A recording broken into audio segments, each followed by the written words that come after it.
వీక్షకులందరికీ నమస్కారం. శ్రావణ మాసం అంటేనే లక్ష్మీ శోభ కనబడుతూ ఉంటుంది. శ్రావణ మంగళ గౌరీ వ్రతాలు, వరలక్ష్మి వ్రతాదులు, ఇలా సౌభాగ్యం కోసం, సత్సంతాన సౌభాగ్యాదుల కోసము స్త్రీలు విశేషంగా వ్రతాలు, నోములు పాటించేటువంటి మాసం.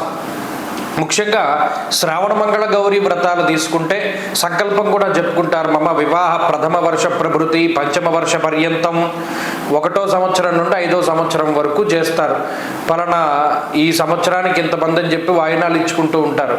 అలాగే వరలక్ష్మి వ్రతం చేస్తారు. చాలామందికి ఈ సంవత్సరంలో డౌట్ వచ్చింది, ఏమండి వరలక్ష్మి వ్రతం 2వ శుక్రవారమే కదండి, 3వ శుక్రవారం చేసుకోమంటున్నారు ఏంటండి అంటే 2 చేసేసుకున్నా, మేము ఎప్పటి నుండో 2వ శుక్రవారమే చేసుకుంటున్నాం, మరి 2వ వారమే చేసుకుంటాం అనేటువంటి వారు కొంతమంది. నిజానికి దీనిలో ఉన్నటువంటి ఆంతర్యాన్ని గమనించండి. ఈసారి శ్రావణ మాసం ప్రారంభం అవ్వడమే శుక్రవారంతో ప్రారంభమైనది. మనం చూస్తే మామూలుగా కథలో కూడా వరలక్ష్మీదేవి యొక్క వ్రతకల్పంలో కూడా ఏమంటారు, పౌర్ణమి మునుపు వచ్చేటువంటి శుక్రవారం నాడు ఈ వ్రతాన్ని ఆచరించాలి.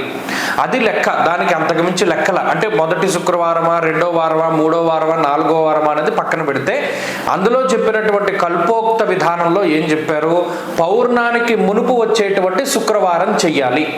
ఎందుకంటే పౌర్ణానికి ముందు వచ్చే శుక్రవారం చెయ్యాలి, దానికి కూడా ఒక లెక్క ఉన్నది. శ్రావణ మాసము అనేటువంటి పేరు ఎలా వచ్చింది, పౌర్ణమి నాడు శ్రవణ నక్షత్రం ఉంటుంది. శ్రవణ నక్షత్రము అనేటువంటిది విష్ణుమూర్తి యొక్క నక్షత్రము. విష్ణుమూర్తి యొక్క నక్షత్రానికి అంటే చంద్రుడు పౌర్ణానికి శ్రవణ నక్షత్ర మండలంలో సంచరిస్తూ ఉంటారు. ఆయన యొక్క పూర్ణమైనటువంటి కళలన్నీ కూడా ఈ నక్షత్ర మండలంలో ప్రవేశించి తత్ నక్షత్ర మండలంలోంచి ఆ చంద్రుడి యొక్క కాంతి మన భూమండలం మీద ప్రసరిస్తుంది. అది చాలా గొప్పదైనటువంటి విషయము. అందుకనే శ్రావణ మాసంలో పౌర్ణానికి చాలా విశేషమైనటువంటి పేరు. ఆ రోజునే ఉపాకర్మాది కర్మలు చేస్తారు.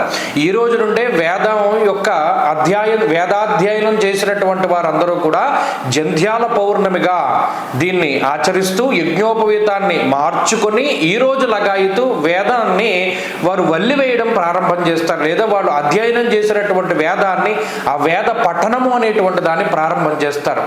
ఎందుకంటే ఆ విష్ణుమూర్తి యొక్క జన్మ నక్షత్రమైనటువంటి శ్రవణ నక్షత్ర మండలంలో ఈ చంద్రుడు సంచరించడం, ఆయన యొక్క కాంతి ఈ మండలం ద్వారా భూమండలం మీద ప్రసరించడం అనేటువంటిది చాలా గొప్ప విషయం. అది బుద్ధిని ప్రచోదనం చేసేటువంటి కిరణాలు, ఆ శక్తి ఆ కిరణాలకు ఉంటుంది.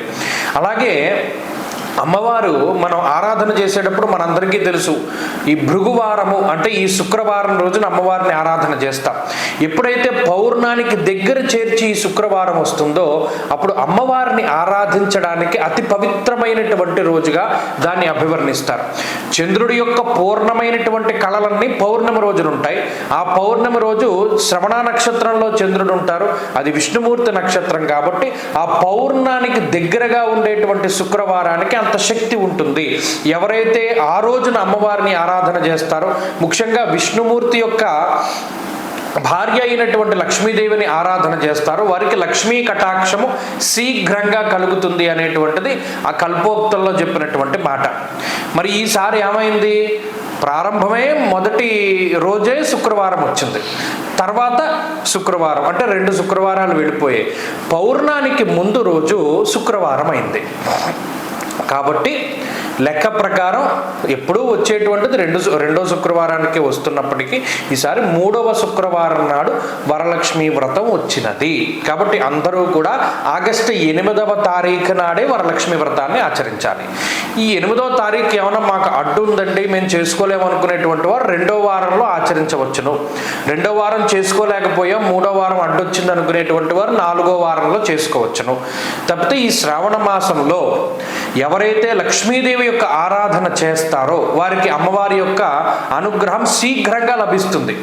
ప్రతిరోజు పూజ చేయొచ్చు, ప్రతిరోజు చేసినా లక్ష్మీ అనుగ్రహం కలుగుతుంది, కానీ దీనివల్ల శీఘ్రంగా కలుగుతుంది అని చెప్పారు. మనం అన్నదానం చేస్తే, మీ ఊర్లో మీరు అన్నదానం చేస్తే ఒక ఫలితం, కాశీలో అన్నం పెడితే చాలా తేడా ఉంటుంది. దేశ కాలమాన పాత్రలు, ఈ కాలానికి అంతటి ప్రాశస్త్యం, శీఘ్రంగా ఆమె యొక్క అనుగ్రహం కలుగుతుంది. కాబట్టి ఈ వరలక్ష్మి వ్రతం 3వ శుక్రవారం వచ్చింది. దీనికి ఏమీ మనం కన్ఫ్యూజ్ అవ్వాల్సినటువంటి పని లేదు. ఆ రోజునే చక్కగా అమ్మవారికి షోడశోపచార పూజను చేసుకుని చక్కగా వరలక్ష్మి వ్రతాన్ని ఆచరించవచ్చును. స్వస్తి.